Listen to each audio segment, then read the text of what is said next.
मेरा नाम है रघुवीर सिंह चौहान। उम्र 42 साल। और मैं पिछले 18 साल से ट्रक चला रहा हूं। लंबे रूट, रात के रूट। राजस्थान से मध्य प्रदेश, मध्य प्रदेश से छत्तीसगढ़, छत्तीसगढ़ से महाराष्ट्र। हजारों किलोमीटर की सड़कें मैंने अपने पहियों तले रौंदी हैं। रात के अंधेरे में, धुंध में, बारिश में। मैं उन लोगों में से नहीं हूं जो जल्दी डरते हैं। ट्रक ड्राइवर होते ही ऐसे हैं। सड़क पर रात देखते देखते डर जैसी चीज धीरे धीरे कम हो जाती है। लेकिन जो रात मैं आपको बताने जा रहा हूं, वो रात मेरी वो रात है जिसके बाद मैंने उस रूट पर दोबारा कभी ट्रक नहीं चलाई। और जब भी कोई नया ड्राइवर मुझसे पूछता है, भैया NH 666 पर रात को चलना कैसा रहता है, मैं बस इतना कहता हूं, मत जाओ। बात है नवंबर की। सर्दी शुरू हो गई थी। मुझे एक लोड मिला था, रायगढ़ से मालवा की एक छोटी कस्बे तक, जिसका नाम था धनसारा। सीमेंट के बैग थे, 50 टन भारी माल। मेरा ट्रक था MH34 BK 7749, एक पुराना अशोक लीलैंड, लाल नीले रंग का। उसका नाम मैंने रखा था काली मां। कैब के ऊपर मैंने मां की एक छोटी मूरत रखी थी और सामने एक मालाएं लटकाई थी। बरसों से वो मेरे साथ चली थी। रूट था रायगढ़ से निकलकर NH 666 पर, जो उस इलाके की एक पुरानी कम चलन वाली हाईवे थी। इसे अभी चौड़ा किया जा रहा था, बीच बीच में निर्माण कार्य था, लेकिन रात को वो बंद नहीं होती थी। मेरे ट्रांसपोर्ट एजेंट झब्बू लाल ने कहा था कि अगर रात को निकलोगे तो सुबह 6 बजे तक धनसारा पहुंच जाओगे, ट्रैफिक नहीं रहेगा, जल्दी डिलीवरी होगी, ज्यादा पैसे। मैंने हां कर दी। झब्बू लाल ने एक बात और कही थी जिसे मैंने उस वक्त ज्यादा तवज्जो नहीं दी। उसने कहा था, रघुवीर भाई, उस रूट पर एक जगह है, करीब 180 किलोमीटर के निशान के पास। एक पुराना मोड़ है बाईं तरफ, वहां रुकना मत। रुको मत, चाहे कुछ भी हो जाए। मैंने पूछा क्यों? उसने आंखें चुराई, बोला, बस ऐसे ही, पुरानी सड़क है। मैंने हंस दिया। रात के 10 बजे ट्रक चालू किया।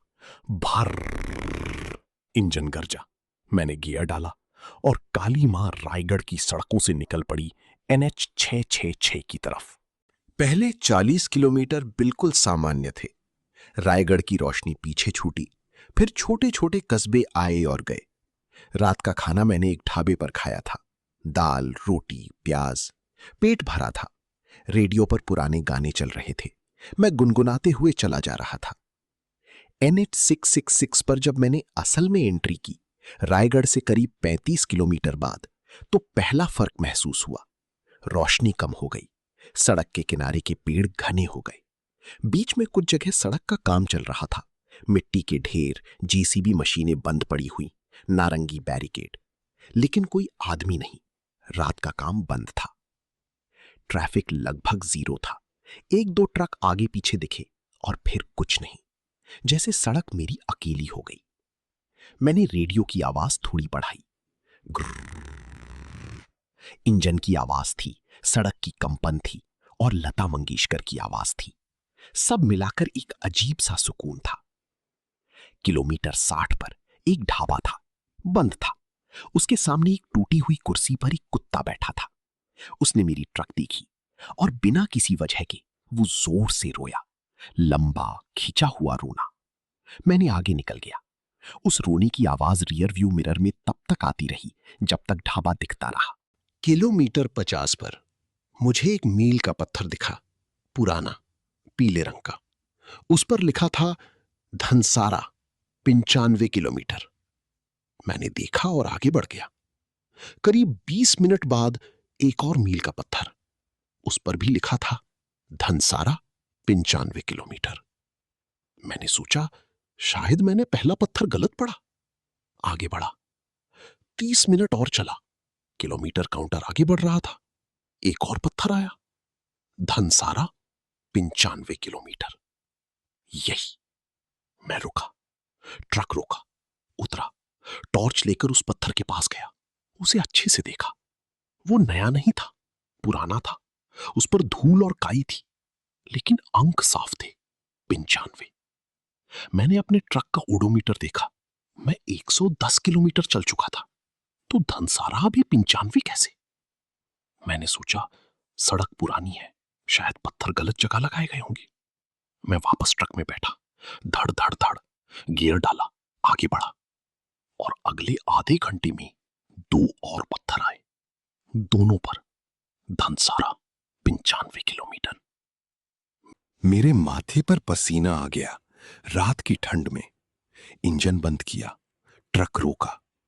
चारों तरफ जंगल था, घना काला जंगल, सड़क सुनसान। रेडियो पर अब कुछ नहीं आ रहा था, सिर्फ सफेद शोर। मैंने मन को समझाया, नींद की वजह से कुछ गड़बड़ा रहा है। खाना खाया था, थकान थी। मैंने थर्मस से चाय पी, ठंडी, और आगे बढ़ गया। रात के करीब 1 बज रहे थे, किलोमीटर 130 के आसपास। मेरी हेडलाइट में एक आदमी दिखा, सड़क के किनारे खड़ा, हाथ उठाए हुए, लिफ्ट मांग रहा था। ट्रक ड्राइवर अक्सर लिफ्ट देते हैं। रात के अकेले सफर में एक साथी की जरूरत होती है जो बातें करे, नींद ना आने दे। मैं रुका। वो आदमी पास आया, करीब 50 साल का, दुबला। उसने सफेद कुर्ता धोती पहनी थी, पांव में चप्पल, हाथ में एक छोटी सी पोटली। उसका चेहरा देखकर मुझे लगा ये गांव का कोई बुजुर्ग है, शायद कहीं से आ रहा है। मैंने पूछा, कहां जाना है बाबा? उसने मेरी तरफ देखा। उसकी आंखें थीं, और ये मैं ध्यान से देखकर कह रहा हूं, उसकी आंखें थोड़ी बहुत ज्यादा बड़ी थीं, जैसे कभी नहीं पलकती हों। उसने कहा, बेटा, आगे एक गांव है, कांटे नगर, वहां छोड़ दो। मेरे रूट पर कांटे नगर का नाम मैंने कभी नहीं सुना था, लेकिन रात की इस सुनसान में एक बुजुर्ग को छोड़ना ठीक नहीं लगा। मैंने दरवाजा खोला, वो बैठ गया। अंदर आते ही एक गंध आई, मिट्टी की, गीली, और कुछ और जो मैं पहचान नहीं पाया। मैंने सोचा खेत से आ रहा होगा। मैंने आगे बढ़ाया, गाने लगाने की कोशिश की, लेकिन रेडियो अभी भी शोर ही दे रहा था। बंद कर दिया, और वो आदमी एकदम चुप बैठा था, एक शब्द नहीं। कोई 5 किलोमीटर चला हूंगा, और तभी मैंने महसूस किया ट्रक में ठंड बढ़ गई थी, असामान्य ठंड। हीटर चालू था, फिर भी सांस से धुआं निकल रहा था। मैंने उस आदमी की तरफ देखा। वो मेरी तरफ नहीं देख रहा था, वो सड़क की तरफ देख रहा था, लेकिन उसकी पोटली जो उसकी गोद में थी, उसमें से कुछ हिल रहा था, अंदर से, जैसे कोई जीवित चीज हो उसमें, धीरे धीरे। और उस आदमी के कुर्ते पर, जो सफेद था, पीछे की तरफ मिट्टी नहीं थी, गीली काली मिट्टी की एक गोल छाप थी, बिल्कुल गोल, जैसे वो किसी गड्ढे में बैठा रहा हो लंबी समय तक। मैंने गला खंखारा, पूछा, बाबा, कांटे नगर कितना दूर है? उसने जवाब नहीं दिया। मैंने फिर पूछा।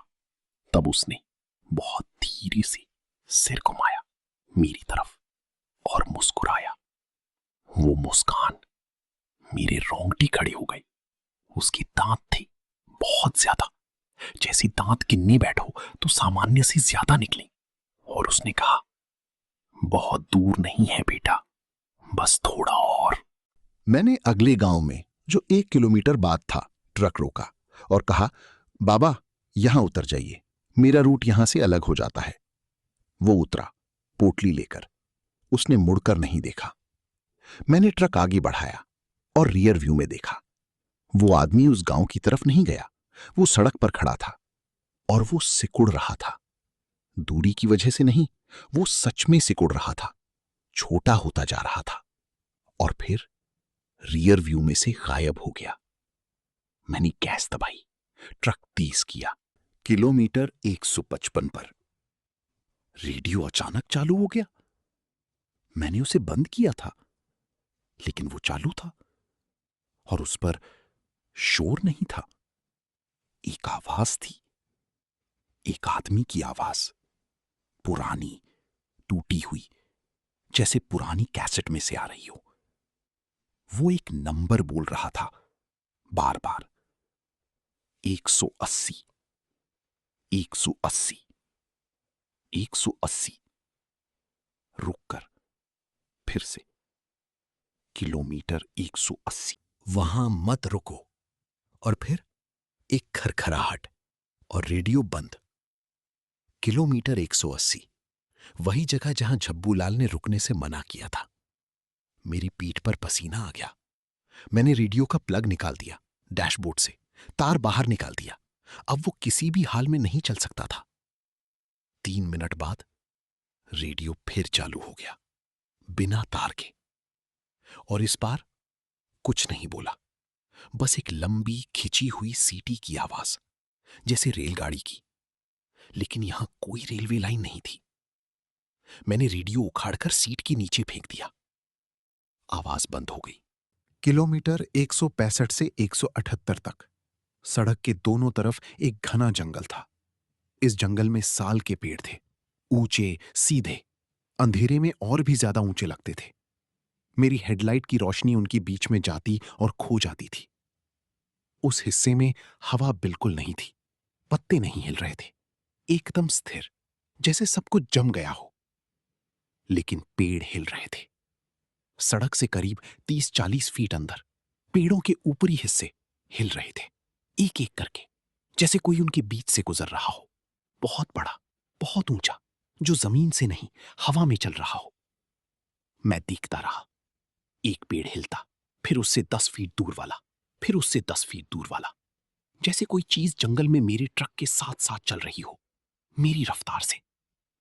मैंने ट्रक धीमा किया, पेड़ भी धीमे हो गए। मैंने रफ्तार बढ़ाई, पेड़ तेज हो गए। और तभी जब मैंने बिल्कुल एक पल के लिए हेडलाइट बंद की और फिर चालू की, उस 1 सेकंड के अंधेरे में मुझे जंगल की तरफ 2 रोशनियां दिखीं, गोल, एक दूसरे से करीब 1.5-2 फीट की दूरी पर, जमीन से बहुत ऊपर, जैसे किसी बहुत बड़े जानवर की आंखें। लेकिन वो रोशनी पशु की आंखों जैसी नहीं थी। वो हरी नहीं, नारंगी नहीं, वो सफेद थी, एकदम सफेद। मैंने गैस दबाई, ट्रक की अधिकतम रफ्तार, घड़-घड़ घड़-घड़, इंजन चिल्लाया, काली मां दौड़ी, और वो पेड़ों की हलचल धीरे धीरे पीछे रह गई। किलोमीटर 179 पर जंगल खत्म हुआ और मेरे सामने एक खुला मैदान था। सांस आई, और उस मैदान के बीच में एक साइन बोर्ड था, KM 180, आगे स्टार, कांटी नगर मोड़। किलोमीटर 180। वो मोड़ था, लेफ्ट साइड, एक कच्ची सड़क जो किसी गांव की तरफ जाती थी। सड़क पर पुरानी दामर थी, उखड़ी हुई। किनारे पर एक पुराना पीपल का पेड़ था। उस पेड़ पर लाल धागे बंधे थे, बहुत सारे। और उस पेड़ के नीचे एक छोटी सी वीदी थी, मिट्टी की। उस पर दिए जल रहे थे। रात के 2 बजे, सुनसान हाईवे पर, जंगल के बीच, और दिए जल रहे थे। मैंने ट्रक धीमा नहीं किया। मैंने उस मोड़ को देखा और आगे निकल जाने की कोशिश की, लेकिन ट्रक ने अपने आप धीमा हो लिया। मैंने एक्सेलरेटर दबाया, इंजन गरजा, लेकिन स्पीड नहीं बढ़ी, जैसे किसी ने पीछे से खींचा हो। मैंने गियर बदला, कुछ नहीं। ट्रक रेंगने लगा और उस पीपल के पेड़ के सामने, बिल्कुल सामने, रुक गया। इंजन बंद नहीं हुआ, वो चल रहा था, ग्रर्र, लेकिन ट्रक नहीं हिला। मैंने सभी गियर्स डाले, फॉरवर्ड, रिवर्स, कुछ नहीं, जैसे पहिए जमीन में धंस गए हों। लेकिन जमीन पक्की थी। मैं उतरा, टॉर्च लेकर पहियों के पास गया। सब ठीक था, पंक्चर नहीं, मिट्टी नहीं, कुछ नहीं। मैंने इंजन बंद किया, फिर चालू किया, गियर डाला। ट्रक हिला नहीं। मैं उस पीपल के पेड़ के सामने खड़ा था। उसके दिए जल रहे थे, रात की हवा में, लेकिन वो नहीं बुझे। और तभी मुझे उस पेड़ पर, उन लाल धागों के पीछे कुछ दिखा। एक कागज, पुराना, किसी ने उस पेड़ की छाल पर ठोक रखा था। उस पर लिखा था, हिंदी में, काले अक्षरों में, जो बारिश से धुंधले हो गए थे, यहां से आगे मत जाओ। कांटी नगर की सड़क पर जो गया, वापस नहीं आया। Last warning. और उसके नीचे एक नाम था, धुंधला, बमुश्किल पढ़ सका, भुलवा सिंह, ड्राइवर, MH34। नंबर अधूरा था। MH34, वही नंबर जो मेरे ट्रक का था। नहीं नहीं, ये हो नहीं सकता, नंबर अलग होगा। मैंने टॉर्च करीब लाई और देखा, MH34 BK 7749। मेरे ट्रक का पूरा नंबर उस कागज पर, जो बरसों पुराना था। मेरे हाथ से टॉर्च गिर गई। मैं 3 कदम पीछे हटा और उसी पल इंजन बंद हो गया। ट्रक का इंजन बंद, हेडलाइट बंद, डैशबोर्ड की सारी रोशनी बंद, एकदम अंधेरा। मेरे हाथ में टॉर्च थी, वो भी बंद हो गई। बैटरी नहीं थी, लेकिन बंद। मैं उस सड़क पर था, अंधेरे में, अकेला, उस पीपल के पेड़ के सामने जिसके दिए अब भी जल रहे थे। सिर्फ वो दिए, बाकी सब काला। मैं ट्रक के पास गया, दरवाजा खोला, बैठ गया, इग्निशन घुमाई। 1 बार, 2 बार, 3 बार, इंजन नहीं उठा। चौथी बार एक हिचकी आई इंजन को, खट खट खट, और फिर चुप। मेरे पास एक रिजर्व बैटरी टॉर्च थी, दस्ताने के डब्बे में। मैंने निकाली, चालू की, जली। मैंने राहत की सांस ली। लेकिन उस टॉर्च की रोशनी में मैंने विंडशील्ड पर कुछ देखा। अंदर से, विंडशील्ड के कांच पर अंदर से किसी ने उंगली से लिखा था, जैसे कांच पर भाप हो और उसमें लिखा हो, लेकिन कांच पर कोई भाप नहीं थी। रात ठंडी थी, लेकिन कांच साफ था। फिर भी अक्षर थे, साफ, कांटे नगर। और उसके नीचे एक तीर, बाईं तरफ वाली उस कच्ची सड़क की तरफ इशारा करता हुआ। मैं ट्रक से बाहर निकला। मेरे पांव कांप रहे थे। मेरे पास फोन था, उठाया। नेटवर्क नहीं था, एक भी बार नहीं। मैंने झब्बूलाल का नंबर डायल किया, नेटवर्क उपलब्ध नहीं। मैंने वो कच्ची सड़क देखी। उस पर दूर, बहुत दूर एक रोशनी थी, टिमटिमाती, जैसे किसी घर में दिया जल रहा हो। और उस रोशनी में एक आकृति थी, एक आदमी का, जो मेरी तरफ देख रहा था। मुझे एक पल के लिए लगा शायद वो मदद कर सके। गांव होगा, फोन होगा। मैंने एक कदम उस सड़क की तरफ बढ़ाया और ट्रक का इंजन अपने आप चालू हो गया। घड़-घड़, धड़-धड़, धड़-धड़। हेडलाइट जली, डैशबोर्ड जला, काली मां जी उठी। मैं पलटा, ट्रक चल रही थी, खुद। उसने खुद को चालू किया। मैं दौड़ कर गया, चढ़ा, गियर डाला और आगे निकला। उस मोड़ से, उस पीपल के पेड़ से, उस आकृति से, उस रोशनी से। रियर व्यू में देखा, उस मोड़ पर वो आकृति अब सड़क पर आ गई थी और वो मेरे पीछे चल रहा था, पैदल। लेकिन जिस रफ्तार से मैं जा रहा था और वो जिस रफ्तार से चल रहा था, वो रफ्तारें बराबर थीं। मैंने गैस दबाई, सब कुछ दबाई। किलोमीटर 182 पर जब वो आकृति पीछे छूट गई, मैंने थोड़ी सांस ली। लेकिन तभी मुझे ट्रक के अंदर कुछ महसूस हुआ। ट्रक के पिछले हिस्से में, जहां सीमेंट के बैग थे, कुछ हिल रहा था।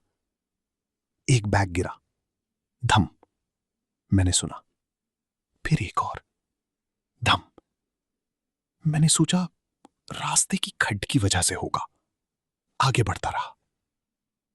लेकिन तभी केबिन की पिछली दीवार पर, जो ट्रक के बॉडी से लगी थी, 3 जोरदार दस्तकें आईं। ठक, ठक, ठक। अंदर से, वहां से जहां माल था। मेरा दिल रुक गया। मैं रुका, उतरा, ट्रक के पीछे गया, टॉर्च लेकर।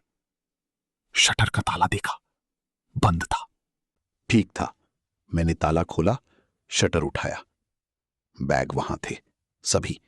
लेकिन उनमें से 2 बैग, सबसे पीछे वाले, उनके बीच में एक जगह थी, एक खाली जगह, जैसे कोई वहां लेटा हो। और उस जगह पर, सीमेंट पर, एक छाप थी, एक इंसान के लेटने की, शरीर की आकृति। और उस आकृति के ऊपरी हिस्से में, जहां सिर होता, सीमेंट की थैली पर उंगलियों के निशान थे, जैसे किसी ने उसे पकड़कर खींचने की कोशिश की हो, अंदर से बाहर निकलने के लिए। मैंने शटर गिरा दिया, ताला लगाया और ट्रक में वापस बैठा। मैं कांप रहा था। मैंने मां की मूरत को हाथ लगाया, जो ऊपर थी। और मैंने जो कभी नहीं किया था, मैंने जोर से कहा, मां, निकाल यहां से। और तभी सीट के बगल में जो मैंने रेडियो फेंका था, वो खड़खड़ाया। मैंने देखा, उसकी स्क्रीन पर बिना बिजली के कुछ लिखा था, हिंदी में, छोटे छोटे अक्षरों में, भुलवा सिंह, मेरी ट्रक, मेरी सड़क। भुलवा सिंह, वही नाम जो उस कागज पर था, उस पीपल के पेड़ पर। मैंने उस रेडियो को खिड़की से बाहर फेंक दिया और ट्रक को पूरी रफ्तार से दौड़ाया। किलोमीटर 200 के बाद मुझे लगा कि बस, निकल गया, आगे कुछ नहीं होगा, धनसारा करीब आ रहा होगा। लेकिन किलोमीटर 205 पर एक मील का पत्थर दिखा। धनसारा 95 km। मेरा दिल डूब गया। वही पत्थर, वही नंबर जो पहले देखा था। मतलब मैं आगे नहीं बढ़ा था, मैं घूम रहा था किसी चक्र में। मैंने ट्रक रोका, सड़क पर उतरा, अच्छे से देखा, ये वही जगह थी क्या? नहीं, यहां पेड़ अलग थे, जमीन अलग थी, सड़क थोड़ी चौड़ी थी। ये अलग जगह थी, लेकिन पत्थर वही था। मैं वापस बैठा और आगे बढ़ा। 2 किलोमीटर बाद वही पत्थर, धनसारा 95 km। मैंने एक काम किया, अपनी जेब से कलम निकाली, उस पत्थर पर एक एक्स का निशान लगाया, आगे बढ़ा। 3 किलोमीटर बाद एक पत्थर, उस पर मेरे हाथ से लगाया एक्स का निशान। ये वही पत्थर था। मैं आगे जा नहीं रहा था, मैं उसी जगह लौट आ रहा था, अलग अलग रास्ते से, जैसे सड़क मुझे छोड़ नहीं रही थी। मैंने ट्रक रोका और सड़क पर खड़ा होकर आसमान की तरफ देखा। आसमान में तारे थे, लेकिन वो तारे हिल रहे थे एक घेरे में, जैसे आसमान खुद घूम रहा हो मेरे ऊपर, मेरे आसपास। एक चक्र, और उस चक्र के बीचों बीच एक काली गोल जगह थी। कोई तारा नहीं, बस काला, एकदम काला। और उस कालेपन में बहुत ध्यान से देखा, कुछ था, एक आकृति, बढ़ा, आदमी जैसी, जो उस कालेपन में बैठी थी और नीचे मेरी तरफ देख रही थी। मैंने आसमान से नजरें हटाई और जमीन पर बैठ गया, सड़क पर, ट्रक के आगे। मेरा मन कह रहा था, हिम्मत रख रघुवीर, हिम्मत रख।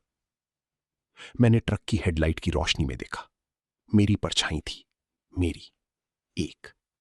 लेकिन मेरे बगल में, बिना किसी इंसान के, एक और परछाई थी, लंबी, पतली, जो मेरी तरफ झुकी हुई थी। मैंने परछाई देखी, फिर बगल में देखा, कोई नहीं था। दोबारा परछाई देखी, अभी भी थी। मैं उठा, ट्रक में बैठा, और इस बार मैंने एक काम किया जो मुझे पहले करना चाहिए था। मैंने ट्रक की छत पर जो मां की मूरत थी उसे उठाया, दोनों हाथों में पकड़ा, और मैंने वो किया जो मेरी मां ने मुझे बचपन में सिखाया था। एक पुरानी हनुमान चालीसा जो मैं स्कूल में रोज पढ़ता था और जिसे बड़े होने पर भूल गया था। मैंने शुरू की। शुरुआत याद नहीं आई, बीच से शुरू की। गलत था, लेकिन शुरू की। और धीरे धीरे शब्द आने लगे, जैसे किसी पुराने दरवाजे की कड़ी खुल रही हो। मैं पढ़ता रहा, पूरी आस्था से, डर के साथ, कांपते हाथों से, लेकिन पढ़ता रहा। और जब मैंने अंतिम पंक्ति पढ़ी, जो यह पढ़े हनुमान चालीसा, होए सिद्धि साखी गौरी सा, उसी पल ट्रक के बाहर वो परछाई, ट्रक पर एक जोरदार धमाका हुआ, जैसे किसी ने मुक्के से मारा हो, इतने जोर से कि ट्रक हिला। और फिर चुप्पी, एकदम, पूरी, गहरी। मैंने धीरे से इग्निशन घुमाई, इंजन चालू हुआ, पहली बार में। हेडलाइट जली, मैंने गियर डाला और ट्रक आगे बढ़ा। इस बार रुकी नहीं। किलोमीटर 220 के बाद पहली बार मुझे लगा कि मैं आगे बढ़ रहा हूं। मील के पत्थर बदल रहे थे, धनसारा की दूरी कम हो रही थी। लेकिन एक नई चीज थी। मेरे पीछे एक ट्रक था, उसकी हेडलाइट रियर व्यू में दिख रही थी, पीली सफेद, मेरी ही रफ्तार से, ना पास आ रहा था ना पीछे जा रहा था। मुझे पहले अच्छा लगा, साथ ही इस सुनसान हाईवे पर कोई और ट्रक। मैंने अपनी रफ्तार थोड़ी कम की, उसे पास आने दिया। वो पास नहीं आया, जितनी दूर था उतनी दूर रहा। मैंने तेज किया, वो भी तेज हो गया। मैंने धीमा किया, वो भी धीमा। 10 किलोमीटर तक यही चलता रहा। किलोमीटर 230 पर एक ढाबा था, बंद था, लेकिन उसके सामने एक चौकीदार बैठा था। मैंने ट्रक रोका, उतरा, चौकीदार से पूछा, भैया, मेरे पीछे जो ट्रक है उसे देख रहे हो? चौकीदार ने रास्ते पर देखा एक लंबी समय तक, फिर बोला, भैया कोई ट्रक नहीं है पीछे। मैंने मुड़कर देखा, हाईवे पर अंधेरा था, कोई हेडलाइट नहीं। मैंने कहा, अभी था। चौकीदार ने कहा, भैया इस सड़क पर जो नहीं होता वो भी दिखता है, और जो होता है वो नहीं दिखता। यहां यही है। उसने चाय दी, मैंने पी। गरम, असली। जब मैं वापस ट्रक में बैठा, रियर व्यू में वो हेडलाइटें फिर थीं, वैसे ही, उतनी ही दूरी पर। मैंने रियर व्यू मिरर को घुमा दिया दूसरी तरफ और उसे नहीं देखा। किलोमीटर 260 पर बारिश शुरू हो गई। नवंबर की बेमौसम बारिश, तेज। विंडशील्ड पर वाइपर चलाए, बाहर कुछ दिखाई नहीं दे रहा था। और उस बारिश में मेरी हेडलाइट में एक लड़की दिखी, सड़क के बीच में खड़ी, शायद 20-25 साल की, भीगी हुई, लाल दुपट्टा। उसने हाथ नहीं उठाया, वो बस खड़ी थी सड़क के बीचों बीच। मैंने ब्रेक लगाई, ची। ट्रक रुका, उसके बमुश्किल 5 फीट पहले। वो हिली नहीं। मैंने हॉर्न बजाया, लंबा, वो नहीं हिली। मैंने खिड़की खोली, बारिश अंदर आई। मैंने चिल्लाकर कहा, बहन रास्ते से हटो। वो धीरे से मुड़ी मेरी तरफ। उसका चेहरा था, लेकिन उस चेहरे पर कोई भाव नहीं था, एकदम खाली, जैसे किसी ने चेहरे पर इरेजर फेर दिया हो। आंखें थीं, लेकिन उनमें पुतली नहीं थी, सफेद। और उसके कपड़े भीगे हुए। उसकी नीचे से पानी नहीं टपक रहा था, खून टपक रहा था, पतला, काला, जो बारिश के पानी में मिलकर सड़क पर बह रहा था। मैंने खिड़की बंद की, आंखें बंद की, मां की मूरत को छुआ और जोर से कहा, मां मुझे निकाल। गियर डाला, हॉर्न बजाते हुए आगे बढ़ा।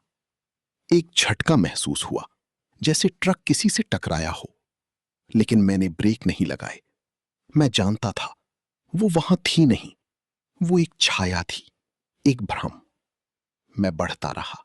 किलोमीटर 270 पर बारिश रुक गई, आसमान साफ हुआ, और उस साफ आसमान में तारे वापस आ गए। इस बार वो हिल नहीं रहे थे, स्थिर थे, सामान्य। मैंने एक लंबी सांस ली, और तभी केबिन में एक आवाज आई, सीधे, पीछे से नहीं, बगल की सीट से। एक बूढ़े आदमी की आवाज, थकी हुई, भारी, जैसे बहुत साल से बोला ना हो। रोको मत। हां, रोको मत। तुमने अच्छा किया। मैंने बगल की सीट की तरफ देखा, कोई नहीं था, लेकिन वो सीट, उस पर एक गहरा, पुराना धसाव था, जैसे उस पर कोई भारी आदमी बैठा हो बरसों से। वो आवाज फिर आई, मैं भुलवा सिंह हूं। इस ट्रक पर मैं भी चला था, उसी रात, उसी रूट पर, और मैं कांटे नगर की सड़क पर गया था। मेरे रोंगटे खड़े हो गए, लेकिन मैंने ट्रक नहीं रोका। वो आवाज बोलती रही, वो सड़क कांटे नगर की, वो कहीं नहीं जाती। वो एक छोर से दूसरे छोर तक जाती है और वापस आती है। जो वहां गया वो निकल नहीं सका। मैं 30 साल से वहां ही, इस ट्रक के साथ, इस सड़क पर। मैंने पूछा, हां मैंने पूछा, कांपती आवाज में, तुम यहां क्यों हो, इस ट्रक में? वो बोला, क्योंकि ये मेरी ट्रक थी, इसे बेचा गया मेरे बाद, मेरे परिवार को पैसे मिले, और मैं इसी में रहा।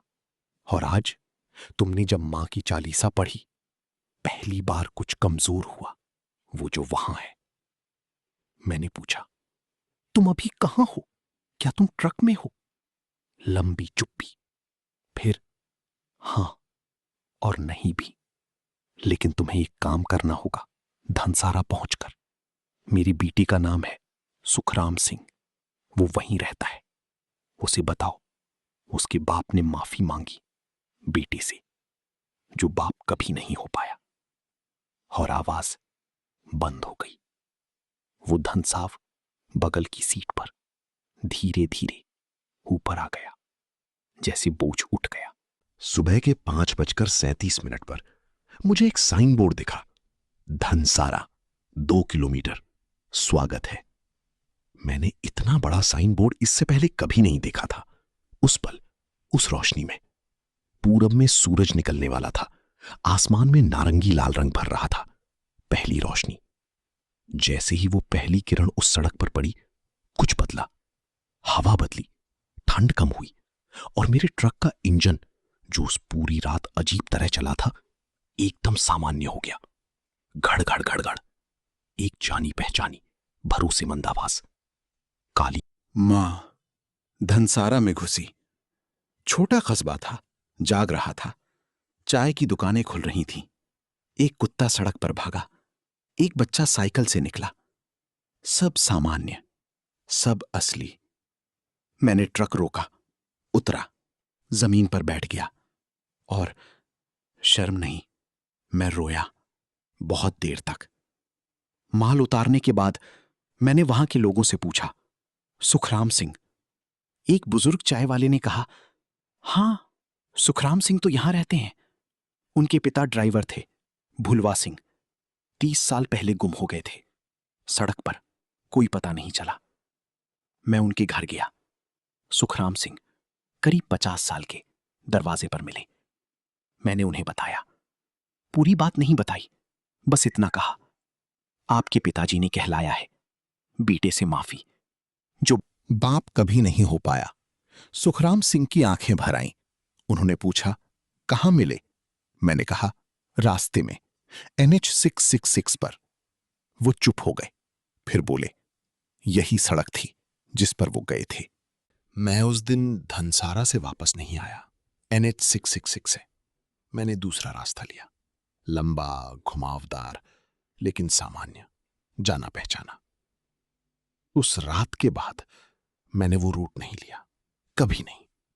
झब्बूलाल ने दोबारा कहा भी, ज्यादा पैसे देंगे, रात का माल है। मैंने मना कर दिया, बिना कारण बताए। कुछ महीने बाद एक और ड्राइवर ने वो रूट लिया था, रात में। सुबह उसका ट्रक किलोमीटर 180 के उस मोड़ पर मिला, खड़ा, बंद। ड्राइवर नहीं था, माल था, ट्रक था, ड्राइवर नहीं था। वो ड्राइवर आज तक नहीं मिला। मेरे ट्रक की बगल वाली सीट पर, जहां वो धसाव था, वो अब नहीं है। सीट वापस सामान्य है। और मां की मूरत, जो उस रात मेरे साथ थी, उसके पांव के नीचे एक छोटी सी मिट्टी है, गीली, जो हर हफ्ते आती है। मैंने साफ करना बंद कर दिया है। शायद वो उसकी है, शायद वो इसी तरह बताता है, मैं ठीक हूं। अब मैं रात के रूट पर जाता हूं, लेकिन NH 666 नहीं। और जब भी कोई नया ड्राइवर मिलता है जो ये रूट लेने वाला हो, मैं बस एक बात कहता हूं, किलोमीटर 180 पर बाईं तरफ एक मोड़ आएगा, रुकना मत, चाहे कुछ भी हो जाए, चलते रहो। और अगर वो पूछे क्यों, तो मैं मुस्कुरा देता हूं, क्योंकि जो जवाब मेरे पास है वो सुनने के बाद कोई उस रूट पर जाएगा नहीं। और अगर चला गया तो उसका ट्रक एक सुबह किसी मोड़ पर मिलेगा, खड़ा, बंद, माल के साथ, बिना ड्राइवर के।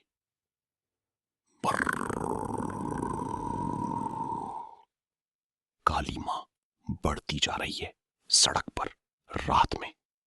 और अब उसका हर पहिया उस रात को याद करता है, जो सड़क खत्म नहीं हुई, जो रात कभी पूरी नहीं हुई।